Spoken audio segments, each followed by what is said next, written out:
All right, hello and welcome back to the Sixth at Six podcast. On to episode 3 now, third month of doing this, so we'll try and stay true to that for as long as we can. No promises though. Today's one is a little bit different actually. War of Rights has changed quite a bit in the last month. The month of March saw quite a few updates, mainly hotfixes, but one big update, which is what we're going to look into today and how it's changed the game for better or worse. Really depends on how you view the changes that were made. So we'll have a little deep dive into that. But before we do, we'll go through our guests today. I'm glad to say we've got some new people on, friends from our events and community that we see regularly. Returning guest Pilot, I'm sure you all know him by now. So Pilot, say hi. Hi. And we got a few new people from the sixth and further sea. So we'll go bottom to top today because Pilot was at the bottom next to me. So Hansen, go ahead, introduce yourself. Hey, so I'm Corporal Hansen. I've been playing for about a year now, so been with Parker for the entire time. So very excited to finally build a podcast after 2 months of trying. So finally worked out this time. Yeah, that's my bad. I record at weird times sometimes. But yes, Ollie, on to you.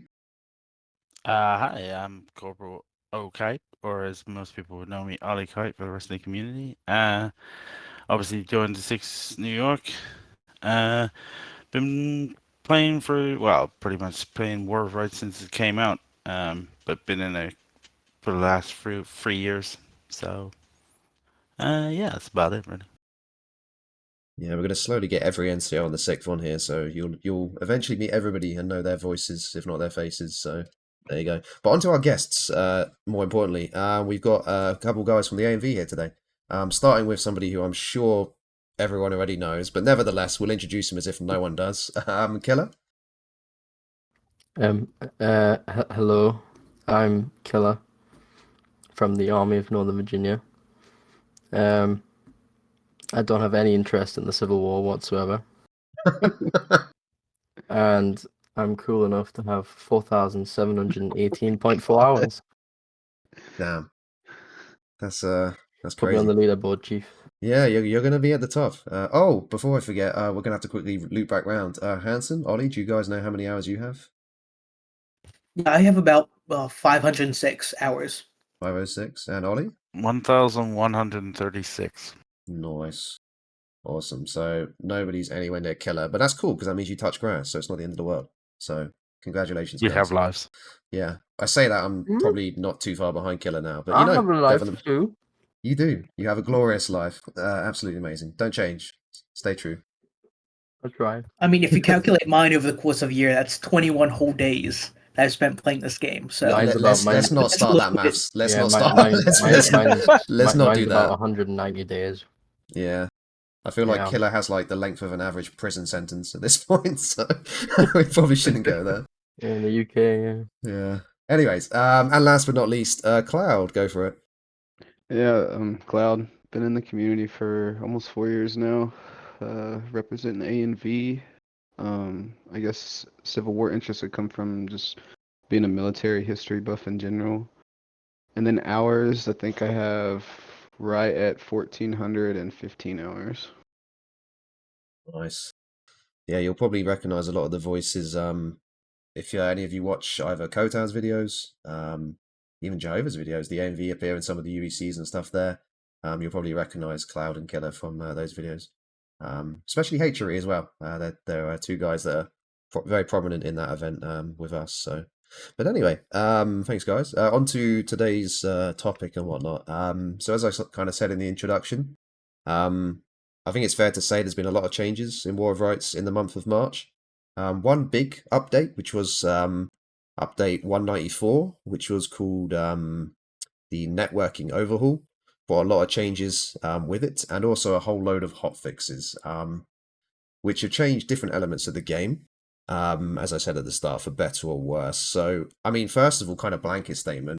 All of you guys have played a fair bit recently and regularly over the month of March and whatnot. How do you think the game has changed in the month of March, either for better or worse, or just specific things that you've noticed? I don't think it's changed at all, really. Nothing at all? No. I believe the flag spawning, like the timer cut in half on the flag spawning's changed how some people play maps now. Yeah. You don't see as many people like completely, retreating. They'll dig in a little bit more and just try to get those spawns in on the flag. Yeah, absolutely. I found it weird that that was it was released as part of the hotfix after the main update as well. So you had the main update in I forget the exact date. I had it on a sheet here somewhere. It's like the 14th of March or something like that. And then you Yeah, have a 17th. hotfix. Is that it? Yeah, Oh, the wonderful, yeah. 17th. Yeah. Yeah.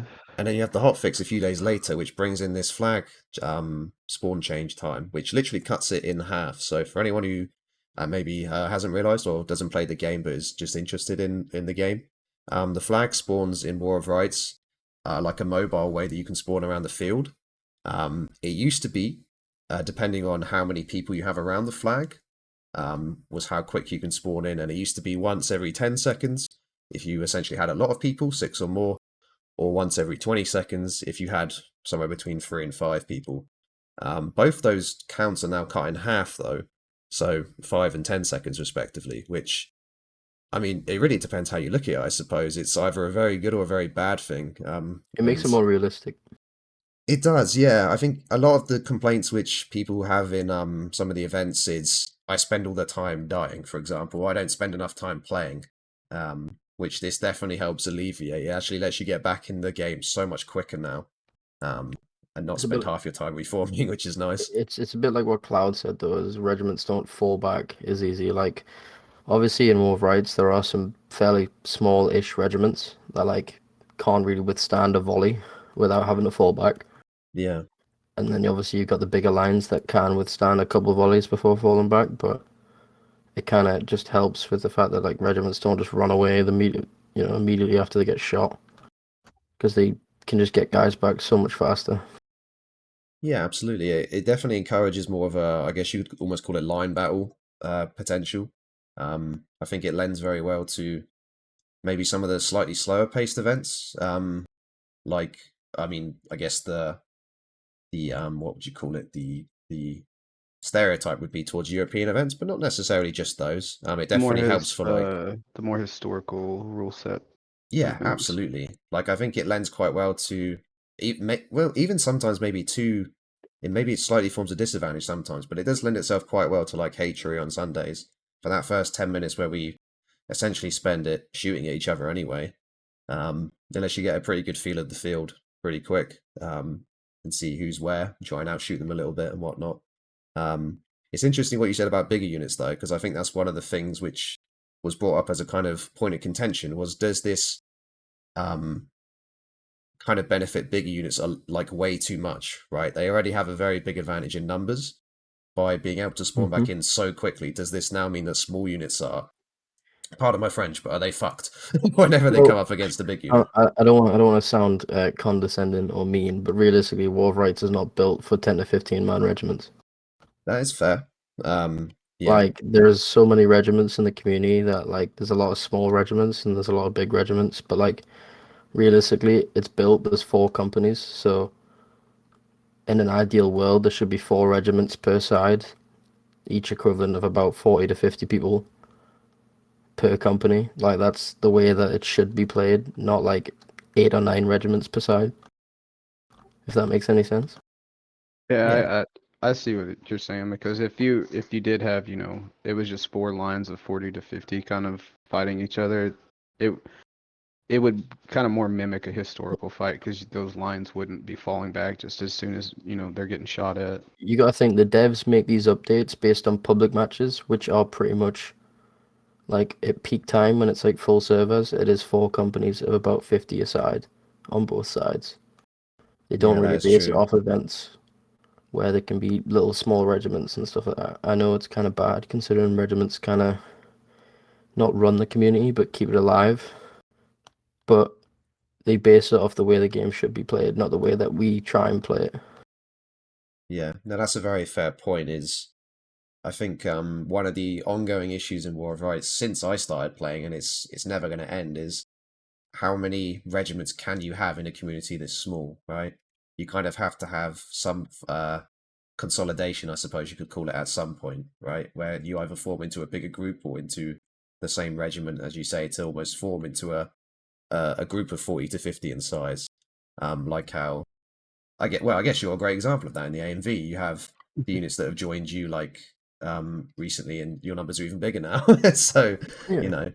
but it lets you play in that way. It lets you form a line of 50, maybe even 60 guys, and then it's fair enough, I guess, isn't it? If you have a flag spawning people every 5 seconds, then well, yeah, if you've got 60 guys that are looking to you to lead them, then it'd be almost unfair, I guess, wouldn't it? If you had to wait 10 seconds every spawn, it'd be however long to get all your guys back. So Exactly. If you get volleyed by another 50-man line and you lose 10 people, that's like over a minute. That's a minute and 40 seconds you have to wait before you get everyone back on the old flag spawn.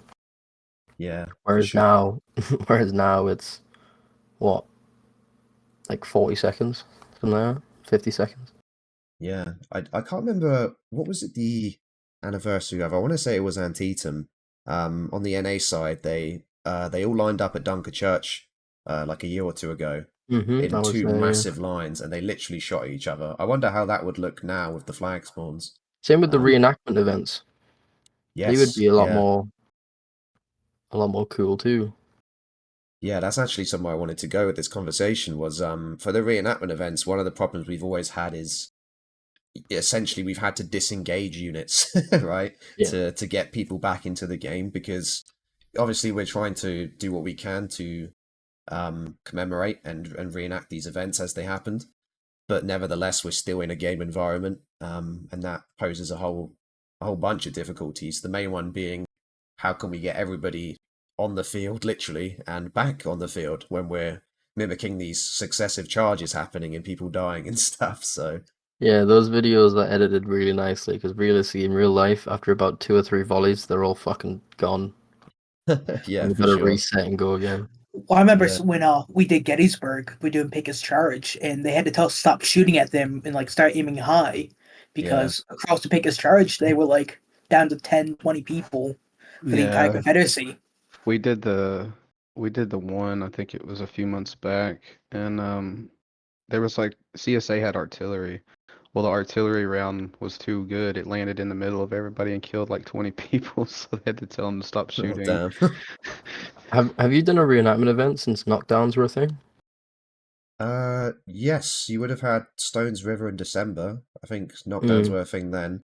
The one before that was Gettysburg, which would have been July. I can't remember if knockdowns. Shiloh. Shiloh I was don't April. think Yeah, I don't think knockdowns were a thing in July last year. I'm trying to think. Do you know what? That's a great question. I'm trying to think when that was updated. There was definitely for Christmas.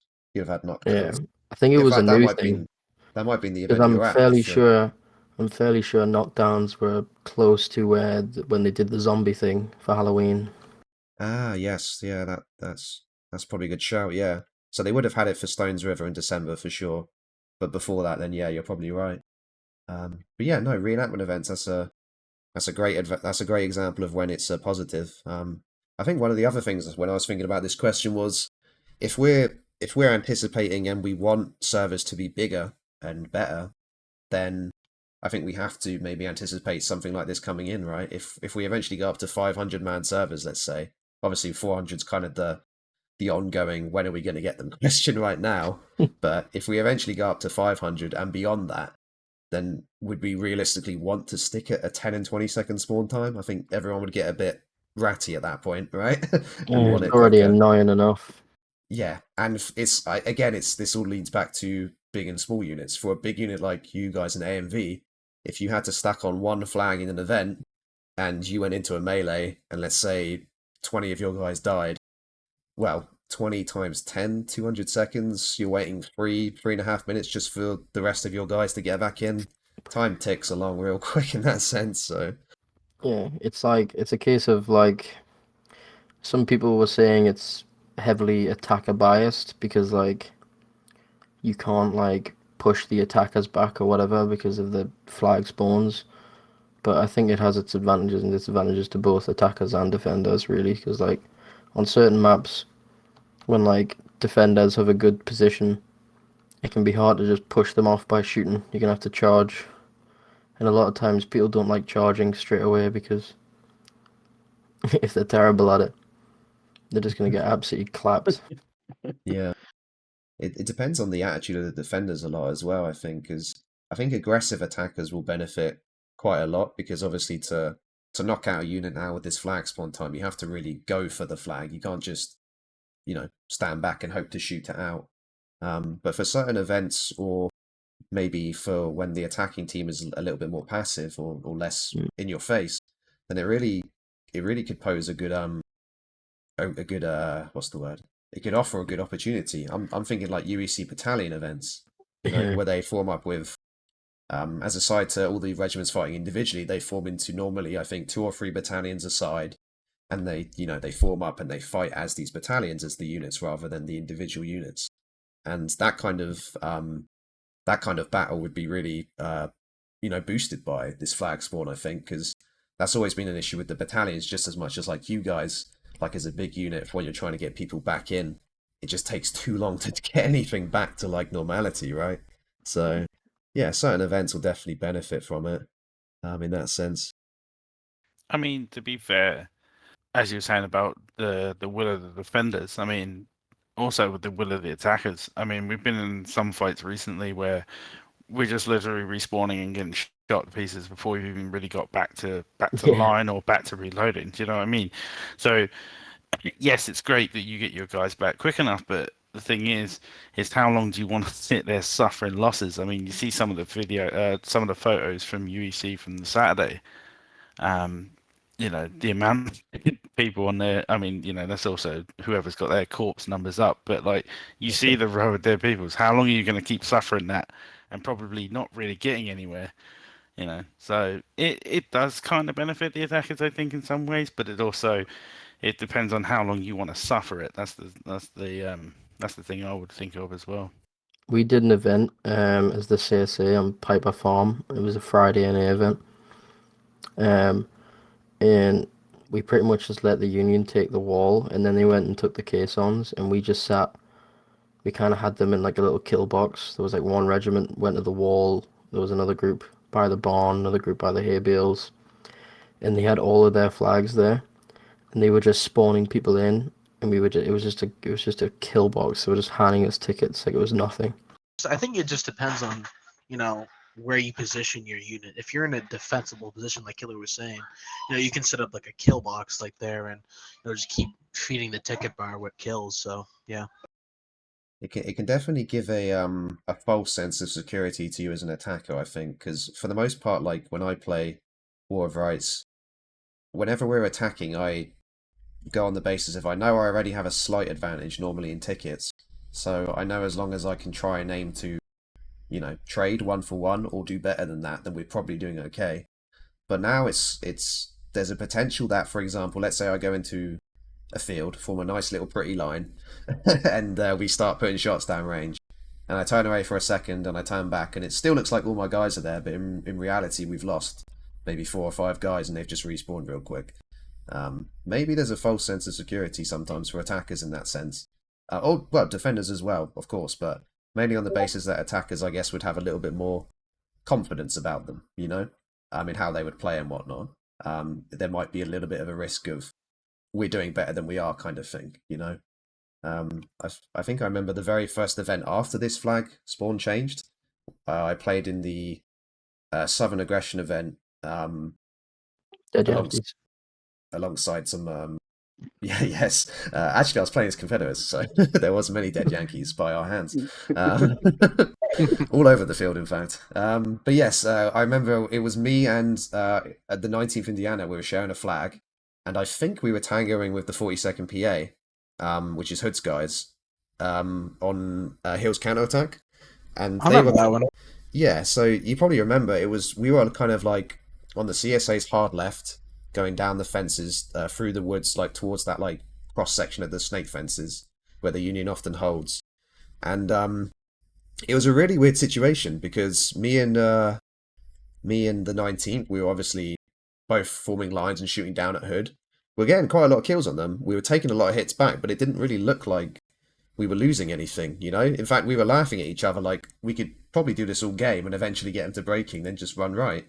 it's kind of it was a weird way to play. And eventually, I think the 40-second moved, so we obviously didn't do that all game. But for like a good few minutes, maybe 4 or 5 minutes, yeah, we just literally stood there and just traded to our advantage as well. Koto actually recorded that event. I'll try and remember to leave a link to it in the description below. But it was a really surreal experience because in theory, like in the, I guess you could say the pre-update times, if we were taking that many hits, it would kind of be like, oh shit, let's pull back. But for this event, it was like, oh no, we're good. We got guys coming back like every 5 seconds, like, we can stand here, we can take this. So They also increased the tickets as well, so you can kind of do that. yeah, I was a little bit confused on that one. I can't remember when that was actually introduced. I'm assuming it was just after the same time as the flag spawn Yeah, it was changed. somewhere in the middle of March. Yeah. Was it they increased the tickets or was it they decreased the ticket Well, loss? they said decreased, but then they said to increase the time of like how long the matches last. Yeah, So it because didn't really make any sense. I was never sure if it was they either increased the tickets or if they decreased the loss of I'm tickets. sure if they that makes sense. decreased the loss. Yeah, I feel like that would be easier because, to my understanding, it's still the case where the ticket loss is proportionate to the amount of people in the server. Yeah. So the whole old 135 ticket loss thing argument that kind of changed a while ago. So that would time with that better as well.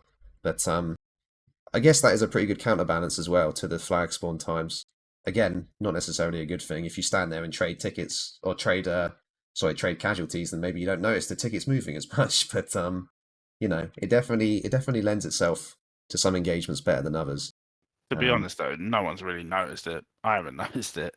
I guess that's the reason why they did it, was to try and have a trade-off between people coming back so quickly and the tickets not draining. But I mean, some events, it's just been an absolute shit show, really, where it's almost been over really quickly. I mean, there have been some events where it's taken a lot longer, but there's also been some events where it's almost been over after about 15 minutes, I got a question, Parker. When does this come out? This podcast? Mm-hmm. It'll be, if I get it edited in time, it'll come out on the 6th of April. So 3 days time. Okay. For us, 3 days time. For the Americans. Yeah, just wanted to wonder how much detail I want to go into about shit show events. No, you're good, man. It's up to you, as I say. You're free to say anything on this podcast. I am fine with anything you say. If you insult the sick, though, you might accidentally get disconnected, and who knows? Oh no, but, no.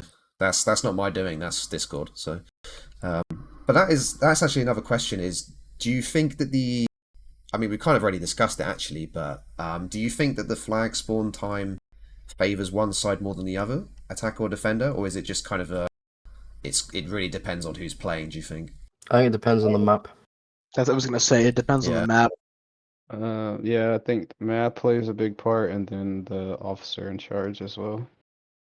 Yeah, I feel like a good officer can either make this positive or negative, depending on whether or not they stand there just taking shot after shot, or if if you don't have using it to get people. If you don't have the awareness of if you're just sitting there taking way too many casualties, or if you have a chance to push up, then that can play a factor into it as well. I mean, let's be honest, Parker, with the events that we've been in, we know full well that it's a bit of both, isn't it? Yes. Yeah, I think you're right as well. It is, in a big part, it depends on the attitude of who's leading. I think one of my biggest pet peeves in the events that we go to, which I'm sure is what Ollie is hinting at, is when you don't have people on the same wavelength in the event you go to. Let's say, for example, let's all attack a point. Let's do it together. And they don't all attack a point together, With those increased flag spawn time, you can, to an extent, do better in that scenario. By the time the defenders have shot you in that first volley or whatever, you're already getting 3, 4, 5 guys back that can quickly spawn and fix a bayonet in that resulting charge. And that could make a big difference if you multiply that up by the rest of your friendlies going with you. Instead of 3 to 5 guys, you have an extra, 12, 15 dudes there ready to enter the fray and get in there. So, yeah, I think... Or we just hold the line while they eventually show up. Yeah, that too. We do what we can, tip of the spear and whatnot. Never really plays out that way, though, does it? No. No. Again, it's a big part of who's leading, who you're playing with is a big part of that too. The attitude and the character of the units alongside you. So yeah, definitely hard to give one kind of overall response to that. But overall, though, let's say then, regardless of who it benefits more, do you think it's been a good change? The Yes. flag spawn time? I think it is, yeah. Yeah. I think for two game modes specifically though, it makes a big difference. And let me tell you what it is: contention and conquest. Normally, when you cap a point in those two modes, I think I see it most of the time, not always, obviously. But when you're trying to cap a point, usually the regiment surrounds it, and then the guy in the middle starts raising the flag. Now that the flag spawn times have decreased, that could very well be the difference of winning or losing the game, because if you think about it, it places more bodies in front of the guy that's raising it. So that's more people you have to stab to get to the guy who's actually raising or lowering the flag. So that could make a difference of the game. Not even from a mechanic, like a game mechanic perspective, but more from a gameplay perspective. Like, it's just a lot more enjoyable to be able to die and then spawn in fairly quickly rather than die and have to wait 10, 20, 30, 40, 50 seconds, or have to run in from spawn if there's more than like 6 people on flag. Like, not even from like a mechanic of, you get more guys in so you can kill more people or whatever, blah blah blah, just from like a fun perspective, Yeah. because it can be very depressing to continuously just keep running from spawn or Yeah, whatever. because I remember there were times like I would die, and then it's like, oh well, I have a 3 minute timer that I have, until I get to play again. So, what game on my phone do I have that I can quickly play until, there's 10 seconds left until I spawn? Yeah, And now that's true. that's not really a thing anymore, because now it's like 20, 30 seconds more often than not. From Yeah. just a strategic perspective, like we're talking about competent commanders, it makes the flag important in terms of killing the other team's flags and Yeah. keeping yours alive, which Kotau goes on about like crazy, especially in HRE on Sunday. Every time a flag went down, he mentioned it. But Yeah. it does, to be fair. It's If true, you yeah. if you lose your flag and they have their flag, they have such a bigger advantage than you do, even as an attacker or defender. If you're an Yeah. attacker and you don't have a flag, you're screwed if they do have a flag. Yeah, for sure. Awesome. Well, that is definitely one of the biggest changes, I think, in the game. I think it is mostly positive as well. I do feel a little bit for the units that will, as we kind of said earlier, it's hard to take down a big unit, but that's always been the case in War of Rights, to be honest. It's why teamwork is so important in this game. And relating to what Pilot said about taking flag points and things in Conquest and Contention, I think I watched I think it was the UEC Saturday event on Kotal's channel, and there were several times where you see a unit like the 51st New York, for example. They storm over to the flag point and they get it down, neutralize it, and obviously get the flag back up again due to that mechanic. So it definitely it definitely brings more interaction into the game, more excitement, because units can be a bit bolder with moves like that. And I think it also forces unit commanders to be a bit more responsive, in looking for opportunities to do things, like if the 51st is running at that flagpole and you outnumber them temporarily, you got to go for them before they get their guys back or whatever, and do something about it. I think the final thing I would say is with the flag spawn is it definitely benefits, let's face it, most players in these events, which is your privates and recruits and whatnot. They're here to play, they're here to have fun. They don't maybe have the length or experience of the guys above them, but they're still here for the same purpose, to try and get a win and to enjoy their time in the game. And those long flag spawn times as we get towards bigger servers, yeah, they're just gonna be a pain in the ass, aren't they? And it's already bad for some bigger units, or let's say for example on the maps in skirmish where you have to stack in 3 companies because of a special unit, the cav, the sharpshooters, those kind of things. And there's been events where, in a 300-man server, class restrictions, whether they're on or off, you sometimes have maybe 15, 20 guys on that sharps unit, and then you have the rest of the team, which is about 130 guys plowed into 2 companies, it's a lot of time that you spend on that flag. And yeah, it limits the enjoyment, doesn't it, when you don't get to play the game that you've paid for. So yeah, I think overall it is a mostly positive change. I think it's just a big shock for some engagements. You think you should be winning and you're not, or vice versa. But that's part of the game. It changes as we play it. And you can't fault the devs for at least wanting to change and keep the game fresh. At least they're still doing stuff, to keep things moving. So People whine when they don't bring out updates, and then whine when they bring out an update they don't want. you know what? I was about to say the War of Rights community is a very hard to please group. Sassy bunch. Absolutely. There's never anything that's released that fully satisfies them. Even if they release horses tomorrow, most people would have an objection to it. Oh yeah, like people are begging for horses, and then if they just went, okay, here you go, and the horses are absolutely terrible and buggy and shit, they'd be like, what the hell is this? Exactly. So And even when horses come out, they're not going to be perfect, and people will still have issue with them. Even if they release it in 10 years' time, there'll still be an issue that crops up. So I think all of these updates, we have to, be understanding to some extent. Yeah, they always have to try and fix a balance after they do an update, So especially if they get horses, something like that, they're gonna have to spend multiple probably hot fixes tuning the balance for them. So that's with any other major update that they do. Yeah, for sure. One of the updates, which was within the main, one of the changes that was within the main update, the networking overhaul from the 13th of March, which I actually think maybe doesn't get as much attention as it should. Maybe because it's more specific to some maps, but more specifically, the second part of traversal, right?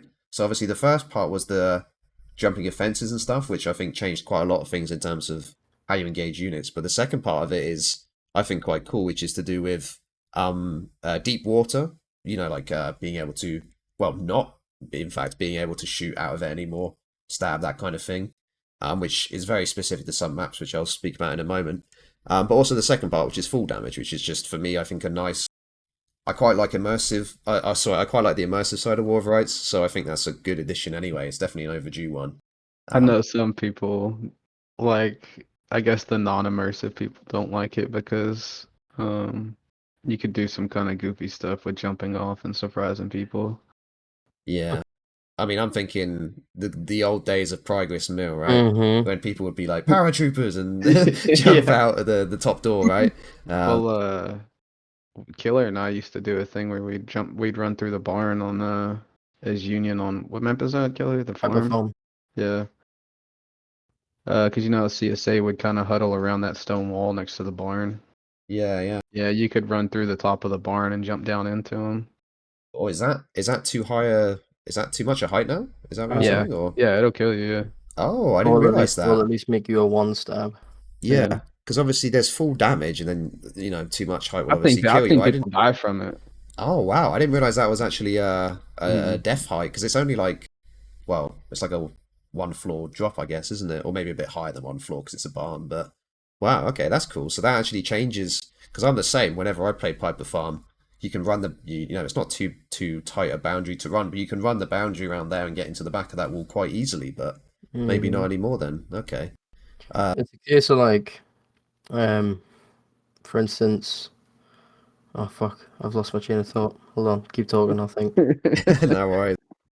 Yeah, no, I think, again, from my perspective, I like changes like that. I think they add to the game in terms of, and also to bring it back to the deep water one. I think that was, for me, do you remember the days on Progress Mill where the Confederates always used to crouch under the water and shoot and stuff like that? That always used to piss me off. I think this change is good for things like that, and not just because it stops them shooting out, but because of the other things, like the fact that you actually walk a lot slower in it. Another crazy thing is the fact they got rid of the invisible walls. Absolutely, that was the second part I was about to say. The fact that they've now made water an actual, they've made it a disadvantage in itself. It's removed those random boundaries from maps like Progress Mill. And it makes sense, right? If you jump in the water, you're jumping in because, you've apparently weighed up the best the route and you've decided that way. But you now pay the consequences of that. And the fact that you walk slower through it, you can't shoot out of it. There's no need for that invisible wall on a map like that. Yeah, but they've kind of ruined it on like fucking on river crossing, for instance. There's so many more people running off the bridges and stuff. Yeah, I suppose that is true. Yeah. Because there's just nothing stop you. Just step straight off, and you're gone. But like do you know like under the bridge on the CSA side, how you can get like down by the river, Oh and like yeah, you yeah. can go like left and get like nearly under the bridge. There used to be a wall there, and now there's no wall, so you can just run straight into the water. Oh well, do some spontaneous baptisms for your men before you go into Mhm. battle would be great. So Diving. yeah, yeah. But no, I mean personally, I like that kind of thing. Especially for maps like Progress Mill, which used to be just 2 bottlenecks. It now at least opens that up a bit more. I mean, it makes sense for a map like that, in my opinion. For Makes it the other, harder though. Makes it harder for the Union to get across the water because it's slower. that is true. At least the 2 bottlenecks used to be a bit more easy to navigate, but Yeah. yeah, Because even though it's like rocky and it's a bit, you still the minute you get in the water now, it's your character slows down, so you can just light them up. yeah, that is true. I mean, I don't think I've actually played Progress Mill within an event since this update, so A terrible map, that's why. to be honest, it's yeah, a lot of people don't like it, which is fair enough. I know Pilot, you said on one of the former episodes that you actually quite like it though. I said I like it purely through the aspect of having Cavalry. You know, as you know, Oh, fair enough, yeah. there's only a few maps with Cavalry on it, and that's one of them. So if I can get a carbine and pistol and just start shooting people, like I'm gonna be happy. I'm gonna be a happy kid, right? You're simple, man. like, Simple pleasures, yeah. like I wish with this update though, for maps like the Contention Conquest one, Waterways, Yeah, that there was alternative ways to get across the river apart from that one fucking bottleneck. yeah. Because we have looked along the riverbank all the way along, and there is no other way across apart from that one fucking bottleneck. Yeah. I think, is it Waterways the one which is the Pry Ford crossing, is it? Yeah, Yeah. Because I swear it looks like on the map there's another crossing like to the far right or something. I'm sure that's But out of bounds.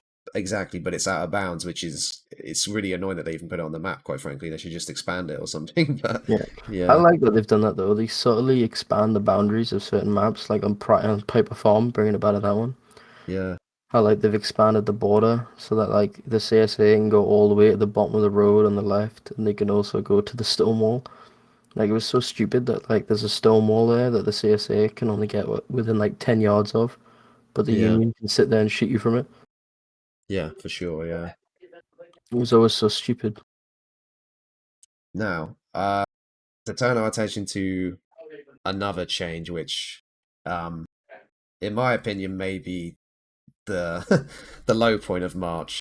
The changes to VoIP and speaking in game. Oh god. For anybody who hasn't played before this update, if you've only played since, maybe you won't appreciate why I hate this so much. But go and have a look on any video or any first-person recording from anybody in the War of Rights community pre, like, the middle of March, and then have a look at it afterwards. It's really difficult to know what the fuck is going on these days in War of Rights, because people's mics just vary so dramatically in volume, and to the best of my knowledge, there's not an awful lot we can do about it. Like, some people are just naturally, like, their mic or their setup is ridiculously loud, and they invariably seem to be privates and people you don't want to hear. And then the other people are really quiet, and it's really difficult to kind of get the middle. It's still a work in progress for them though.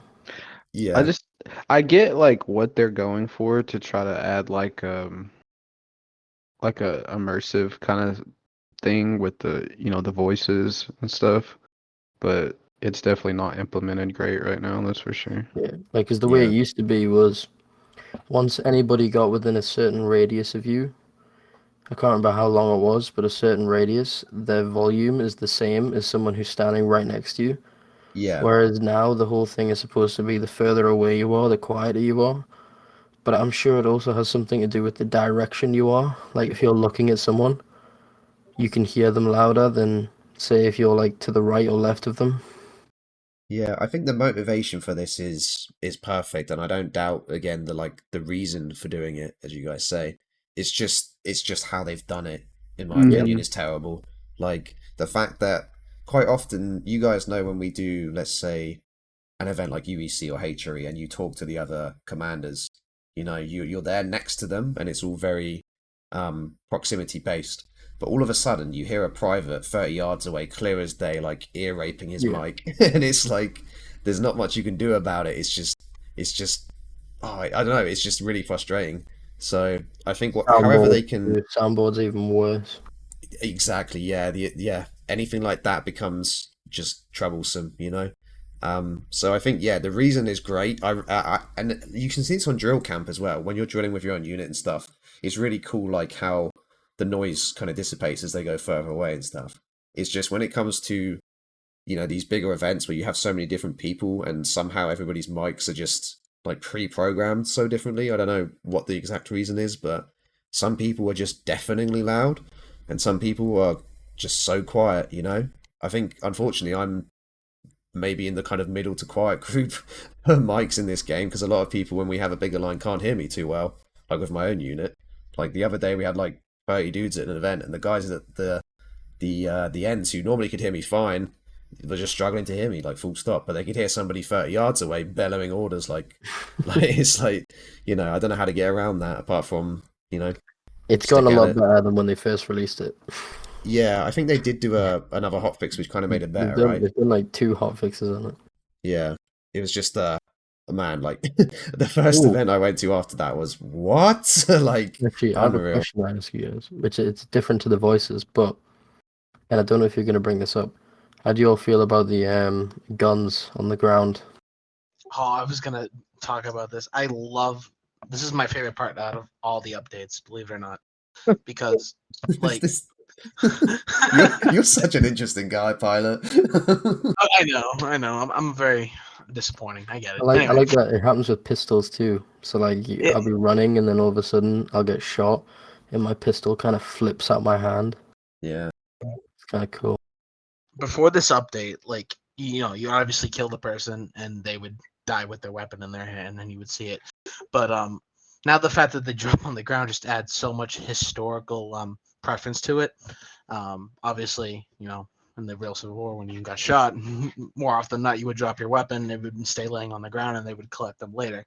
So I think it just adds so much historical aspect to it. So Do you think this is gonna, because like the old days of War of Rights, we used to be able to drop your weapon, right? Do you think this is ever going to link back into that, where you're going to be able to pick up or move weapons in that sense, or do you think this is just a aesthetic thing for now? I wasn't there for that. You know, I think I might have started like I don't know when it was. Do you It know? was before me as well, to be honest. So I started in early 2020, I think. I didn't play too much at that point. I really started in late 2020, but What are you talking about? Exactly. What's this? the ability, like in the old days of War of Rights, to actually drop your weapon. Oh, Because I'm wondering if this is ever going to link back into some interaction between dropping and picking up weapons, or if it's purely a visual thing, you know, weapons on the ground. I mean, I'll be honest. I played this when it first came out on Steam. I didn't even know you could drop your weapon. To be fair, Yeah, I didn't either. I mean, I played before they even had artillery. When they used to just have random explosions every now and then. Yeah, So that was funny. The fucking it was it fucking was terrible. dumb, but yeah. It was really dumb. Yeah. But yeah. So I mean, it's nice, I suppose, from an aesthetic point of view, being able to see the guns. But like, unless they're gonna make it so like, you know, if you get knocked over, maybe you drop it and then you'd have to try and pick it up or something like that. Yeah, You know, I'd yeah, nice to look at, I suppose, but does it add anything? Not really. that's fair. I mean, Killer, when did you start playing? Because you've obviously got a lot of hours. So. Do you know when you started? The 8th of January 2020. Oh my god, there's an actual like anniversary day and everything. All right, make a note of that, guys. 8th of January, and we'll all bombard Killer with And happy anniversary. I started 10th Alabama on the 15th of July 2020. Wow, look at that. So actually, you didn't start too long before me. Maybe I don't know. Yeah. Maybe you know more about it than me. I'm sure I remember people About- saying you used to be able to drop weapons on drill camp and stuff. You used to be able to reload, you used to be able to get ammo from the table in drill camp, another CSA drill camp, the little table that's on the right hand side of the shooting Oh range. yeah, I Yeah, know. same with Union. Yeah. There's a little table Used as to, well. Yeah. used to be able to get ammo from them. See, that's little things which I'm like, why don't they just add that back? That's Well, such remember a when they had the unlimited ammo code and then they took it yes, away? I remember that well. Yeah, like I just wish they would add that back in because it's so much better when you're trying to do like pistol training and shit. You don't have to keep respawning. How do you think the Union feels? Yeah, Like running back and forth, like your drill camp is just horrible. yeah, He just looked around and was like, "Yeah, we'll put it here pretty much, yeah, in the It's middle crazy. of a fucking forest. You can't even see the fourth set." yeah. GSA biased. Nah, come on Bizarre. now, Bizarre. no such thing. But Mhm. I don't know because I don't use a Bluetooth headset. But obviously within that VoIP and changes to the voice chat, apparently like Bluetooth headsets are meant to work better and things like that. I don't know for sure because I don't use one myself. But if that's the case, then happy days because I know there used to be a lot of issues for people that used Bluetooth headsets actually speaking in game. I don't know if any of you guys do use one that can confirm if that's better or not. I know Gareth, Um, which you all know Gareth. Yeah, He's never been able to talk, which is why, like, when we first started HRE, like, if I was like Gareth is leading, and he can't talk in game or hear in game, so he used to, always talk in Discord, yeah, fair enough. and that's fixed it for him. So Yeah. Well, actually, that's a funny tangent about being able to speak in game he because regrets it though. He regrets being able to hear and. fair enough. Yeah. But yeah, I think you mentioned this earlier, and that's an ironic link about being able to speak in game and stuff because one of the issues with War of Rights has often been the stability of servers and how buggy they are, and they announced in that update that it's not actually fully, available and in place and whatnot yet.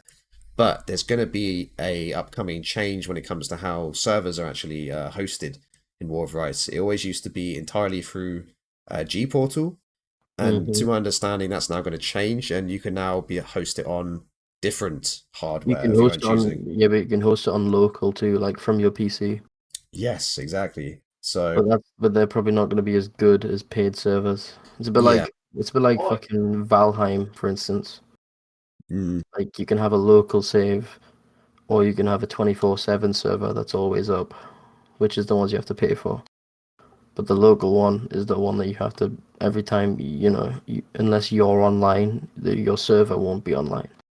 yeah, that's fair. I mean, I don't know enough about the tech side of that, but Yeah. from what I know of Gportal as a hosting, um, service, it's often been a source of frustration in the War of Rights community that Gportal will have that monopoly, and it seems that the servers, without being rude, let's be honest, in HRE, whenever we know the 4th New Jersey's hosting a server, it's Mm. always a bit dodgy, right? It just Well, I has feel like random bugs and but I stuff. don't feel like that's got anything to do with Gport really, because it's always just their server. To be honest, like you do have Yeah, to have a that's bit of true. server. You do have to have a bit of server management. You know what I mean? You can't have the server running 24/7. You need to like crash it every now yeah, and again. give it some restarts and stuff, Mhm. repair like once a Yeah. month, just make sure nothing's wrong with it.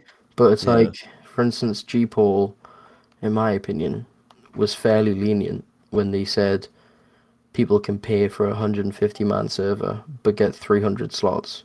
Yeah, that was nice to be Like, fair. Yeah. can you imagine the amount of money they're losing out on? Because it's like double the amount of money that you would have to pay. Yeah. But no, that But, is true. but I feel Um, like that's probably the reason we don't have 400 player servers, to be honest. Is because I don't think they're willing to give the extra 100 slots. I don't know, I'm just guessing. Maybe the reason why they're trying to do it to local. Yeah. But to be honest, I reckon if you're hosting it off your own PC, I'm more than likely that you're only going to get about 30 men. Or Yeah, people. yeah, it's gonna be shit. It's going to be shit. It could work for like drills and stuff. Like I feel like the community could come together in a sense of like events pay for their servers and stuff. Like what kind of do in UEC, and then if you want to do a regimental drill, you can just host it off your PC kind of thing. yeah. Instead of every regiment having their own fucking 300-man server. Yeah, I that's mean, true. fuck, we've had ours for I don't know, like 3-4 years, something like that, and we've kept it running. But it's a struggle sometimes, man. Fucking Yeah, for sure. expensive. It is expensive. It's like, to be fair, it's actually went down. People have been saying it's went up, But ours just went down. It used to be like 199 for 3 months because we do like ours is a US East server, but now Yeah. it's like 180. Oh, okay. But yeah, so I don't know what's happened there, but Yeah, fair take enough. it. Take it. Yeah. There's not too many, I'd say, massive changes in the rest of the updates recently. One of the ones which I think is not important for 95% of the community, but for me, I did shed a little tear, was the end of company tool. That was how that's actually how I first got into the game, was Thank fuck. I set up a company tool account and got messaged on there. So I know for a lot of regiments and people it was useless, and fair enough. It never really got integrated to any, well, actually no, it never did get integrated to any meaning at all. But for me, it was always kind of a, I guess, nostalgic thing. And for a Yeah. time, it actually was helpful for recruitment because you used to be able to message new people on there. But I only ever used company tool whenever I saw somebody else trying to start 10th Alabama. I just put a ping yeah, on there, and we would muster every single company on 10th Alabama, and they would complain. It's like, well, get good, bro. We're already a thing. yeah. That's fair. I see their point with company tool though. As they said, it was meant to be like a way to kind of manage your unit and manage things, but that was never going to supersede things like Discord or TeamSpeak or anything used to communicate. So, I understand it's just a little sad one for me, I guess, because company tool is my first entry into War of Rights. As weird as that is, I guess, for a lot of people, but I had company tool, then I bought the game. I would have to fucking remake the company every like 3 months because I would forget to log on and they'd disband it. Yeah. It's That's so true, actually. fucking Yeah, annoying. it would disband, wouldn't it, if you stayed inactive So for a annoying. while? So, another little update, but a good one, I think, from the devs. They've already committed to saying they're going to add every unit in game to the customizer Yeah, but option. they've also recruited a new web developer. Oh, okay, He used to be in Pennsylvania Army. His name's Molex. right, okay, So he's the one that makes do you know the War of Rights tool?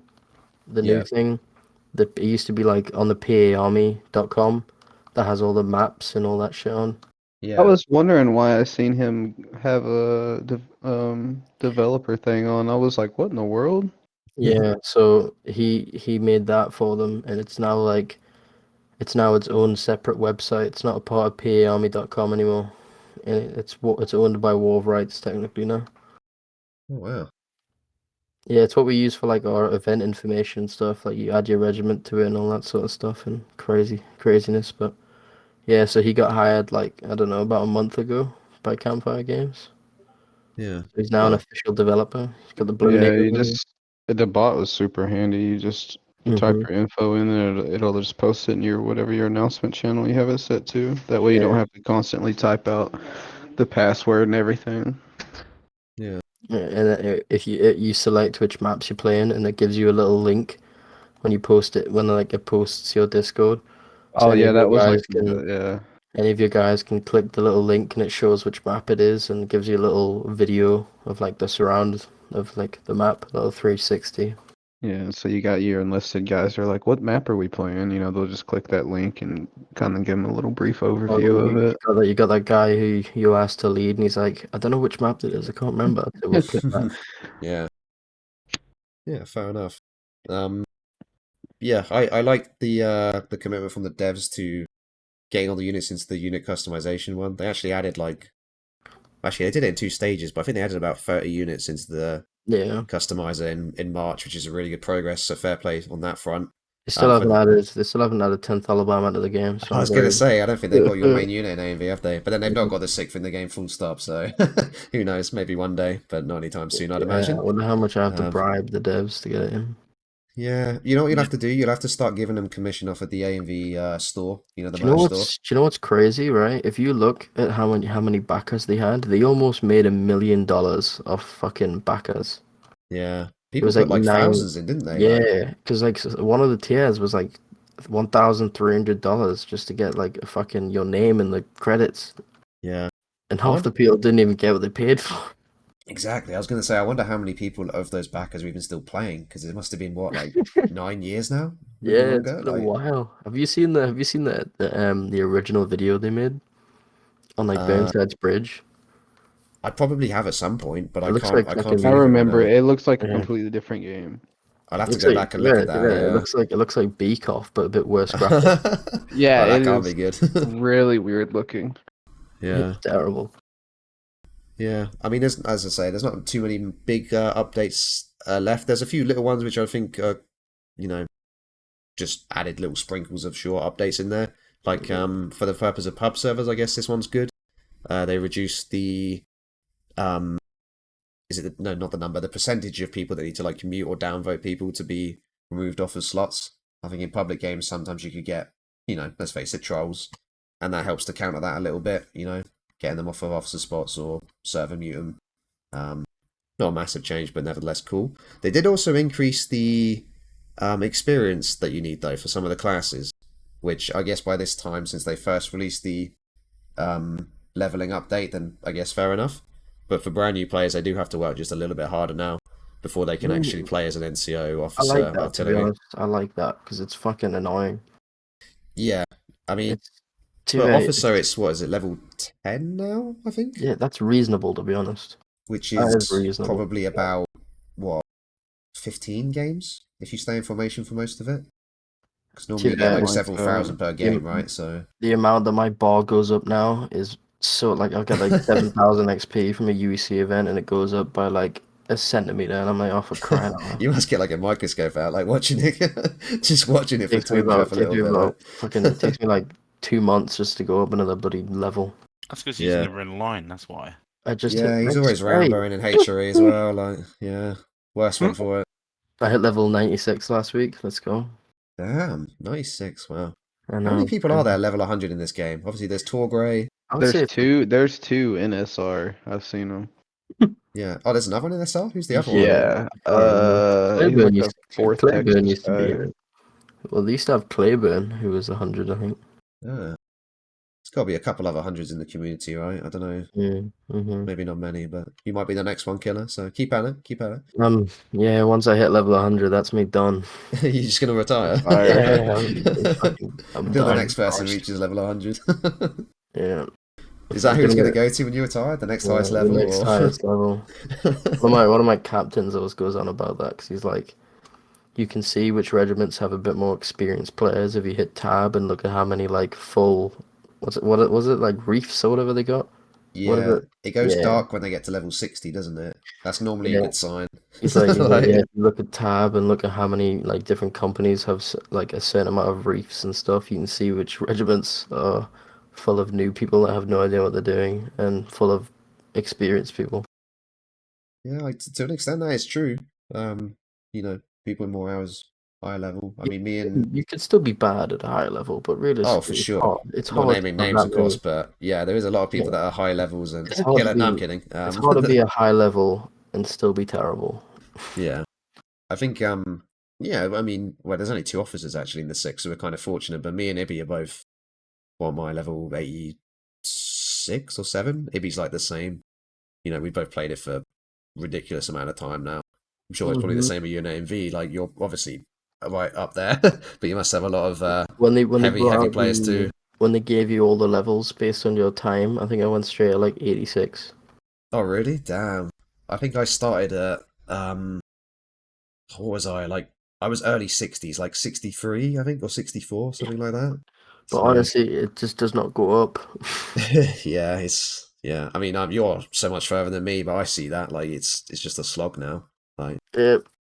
yeah, fair enough. The last little change, which is a fairly small one, but for you guys, seeing as you run an event, for the guys who aren't aware, the AMV are obviously very involved in events in the community. We will not go on too much more about that because I know what you're feeling, Killer. Yeah. But nevertheless, for you guys that because you obviously are involved in running or adminning in events, the admin warning system, there's a slightly new thing we can do now for warning players and stuff like that. Do you feel like that's helped much with like policing in events, so to speak, or do you think the old system was better with announcements and stuff? I don't Um, police in Grand Campaign because I can't be bothered to sit on the tab screen and just warn everyone every second of the Yeah, game. you'd be doing it I'd spend every more- 10 seconds, wouldn't you? Yeah, I'd fair spend more enough. time warning than I would moving. I think for like HRE, it helps because you don't have to constantly type out an entire server message. Yeah. Just to warn somebody. Um, so yeah, I think it helps in that aspect, but Yeah, Yeah, it's but pretty then the quick problem as is well, isn't it? you can't be specific with it, so it's a warning, and then everyone goes, Yeah, I was just gonna What do say I do? It's like, it then only you have to tells explain it anyway. the person being warned. It doesn't tell Mhm. everybody. So That is an issue I've seen and had actually, like when I'm leading you guys in the sixth, or even when we're leading NYV, and somebody gets warned, and I'm like, well, what was the reason, Like, I kind of want to know so that if it becomes an issue, I can counter it if they're wrong, or at least Yeah. if they're right, I like to know what the reason was so that I can then follow it up, if it's yeah, a they should discipline be. thing or. There should be something where you could add like a reason to it. Yeah, Or even like especially. other admins on the server should be able to see why they were like the reason. Yeah, for sure, yeah. Because it's kind of like, I think it's also like a transparency thing that if other Mhm. people can see it, not just you and the The person culprit, let's say, involved. yeah, it's kind of more helpful, I think. So Yeah. it's a good idea, and it's really easy to use as well. It's very intuitive in that sense, but it's kind of a little bit like I've seen, for example, on Kotan's videos when he's recording, and it just suddenly says in the bottom corner, "A warning has been issued to such and such," and it's like it just looks a little bit out of place sometimes, just a Mhm. random warning by itself. So good idea. Maybe a little bit more finesse on the execution, and I think it would be a good addition to the game, especially as event admin players and whatnot. So Yeah, Victor went to drag all the HRE admins after Sunday, and I was like, all right, yeah, just drag me down. He's like, what? He's like, wait, you want to be an admin? I was like, no. well, you got Cloud already, so Yeah. unless we want another A and V admin, then Oh, bloody hell, no. Killer you- won't do it. if you were an admin though, who would lead more regularly for you guys? I don't fucking know. Somebody. Somebody would have to step up. Yeah, Can't I'll be let Gareth, though, surely.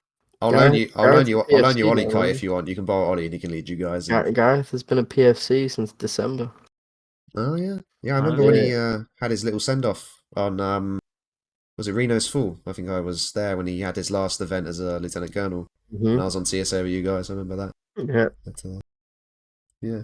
Anyways, I think that probably wraps it up quite well. We're just on the hour mark now as well for the podcast today. So yeah, overall then, in summary of everything we talked about today, with all the changes that have come in and changed little things or big things, War of Rights better place than it was before? About the same? Worse? What do you guys think? I think it's easy to recognize from experienced players. The little things and the things that have been recently. But it's like for like new players, they're not going to care. I think about these new additions, even though they're very cool and all that. But yeah, it's just the way I see it personally. You're saying there's not enough to actually either be recognized or even to bring in new players with these updates. Is that what you're saying, pretty much? Yeah, exactly. Yeah, that's probably fair. There's nothing in the updates which is like highlights, put it on a billboard. This is what we've changed. Come on down, I guess. It's kind of like little things for the guys that have been here for a while. Like even the flag spawn time, you wouldn't even realize that had changed, or you wouldn't notice the effect of that change if you hadn't played before. So yeah, I get what you're saying with that. So anyone else? Good, bad, not about the same. I think it's small steps in the right direction. Yeah. Like he was just saying, it's gonna take a big update that's either new maps or that map editor thing they've hinted at, or even the horses before Yeah. a fresh batch of people come into the game. For sure. Yeah. I think most Yeah. of it is just quality of life stuff, really. Quality of life stuff for like the regulars. Yeah. Like you say, I don't think anyone new to the game really noticed any of it because, ironically, they probably never had to deal with the shit beforehand. I mean, I say apart from the VoIP stuff, really, the rest of it's kind of just a mixture of good, bad, and some fucking ugly, really. But yeah, quality of life, I think, is more. They need the bigger changes to come in soon. Like you say, like Cloud said, map editor, I mean, the horses thing is dragged on for so fucking long. By the time they bring it in, I don't think anyone will give a shit, really. Yeah. I mean, to be honest, if they're not themselves going to deal with any maps or like put any maps in, then the map editor is probably the best way to go, really. Yeah, let the community create it. You know, like if you're not gonna want to do it, release the workload on yourself. You know, let us do it.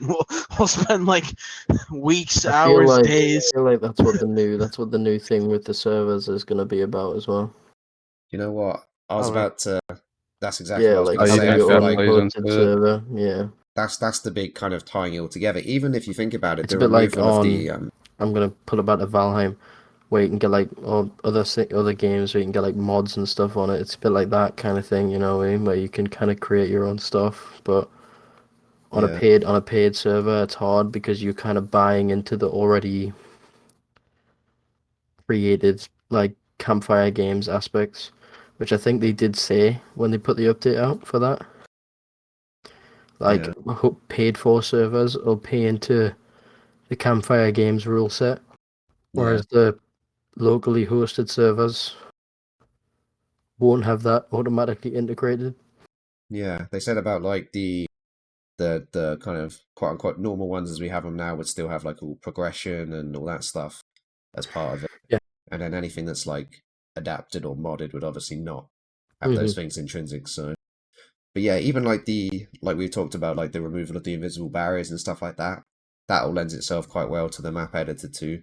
Yeah. By getting rid of these random barriers that you would have automatically with certain features or landscapes, then hopefully I when the think it would map just be editor comes cool. out, It would be cool for like, because do you know how like certain maps are close together, but even on Contention or Conquest, they're still split, yeah, but you can realistically play them together. yeah, that's Things like true. that. Because like Hills and Dunker Church are only down the road from each other, and you could literally probably play them both on the same fucking map. Yeah, Dunker and Hagerstown or anything Yeah. like that, they're like literally there. Mm-hmm. Bloody and roulette lane. Yeah. But you Yeah, got the yeah, you got the one map only really, which is essentially Otto and Sherrick, Burnside's Bridge, pretty much in one map. I think there's another one in there as well, but I can't remember. yeah. They all stitch Yeah. in somehow, don't they? So, Well, that farmland map has Yeah, Dunker, was it Hookers, Hagers, and Millers? Millers. that's yeah, it, yeah. yeah, And technically Cooks. Yeah, technically, yeah. yeah, yeah. Well, that actually led into my final question for today. Obviously we've had the updates we've had. Maybe it sounds like the map editor might be the answer to this question, but with all of those updates in mind, what is maybe your expectation, or what are you looking forward to happening next in War of Rights? My retirement. Yeah, fair enough. Level 100, we're almost there. Keep going. But is map editor the main thing for you guys, or is there anything else that it doesn't have to be like a big thing, even like a small thing? If there's anything you're looking forward to in the game. Honestly, I'm not a very big creative geezer, so I'm probably not gonna make anything that's gonna improve the war rights community or events. Yeah, that's fair. But You're right. Your retirement will do that. Yeah, that'll be a celebrated Whoa. day. Very, Um, very bad day. The community will downgrade itself. I'd like to see them bring some kind of game mode into the game using that the AI from the zombies. Yeah, Yes. yeah, that's true. Yes. Yeah, That there was was actually that was so much fun, honestly. Yeah, obviously not like zombies, but you could just make it AI, whatever opposite team you Yeah. want to play as, and they just bayonet charge you over and over or Honestly, something. in my opinion, that is the best thing they've done in the last 2 years. Yeah, it was for what? It was on for a month, wasn't it? Mm-hmm. Yeah, it was pretty entertaining. It took over quite a lot of people's like NA events. Yeah. Do you know The what as zombie well is, you know how system. Pylo was saying about like something to bring in new players? That is the kind of thing. Like it gets Mhm. you involved, even if you don't, maybe that's slightly different to what you expect from the game. It still brings you in the first place or entices you.